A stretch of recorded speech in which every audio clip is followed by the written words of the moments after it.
Pakistan super league में दूसरा match खेला गया मुल्तान सुल्तान और कराची किंग्स के दरमियान। कराची किंग्स का सिस्टम बदला, कप्तान बदला, टीम बदली, बैट्समैन बदले, बॉलर्स बदले, लेकिन कराची किंग्स ने पाकिस्तान सुपर लीग में पहला मैच हारने की रवायत ना बदली।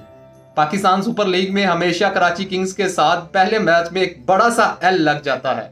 अब थोड़ा सा कराची किंग्स की टीम का एनालिसिस करते हैं। कराची किंग्स की सारी टीम तो बुड्ढों की है। शान मसूद जो कि पाकिस्तान क्रिकेट टीम के टेस्ट टीम के कप्तान हैं, उनको क़यादत सौंपी जाती है कराची किंग्स की। वो 30 रन बनाकर आउट हो जाते हैं।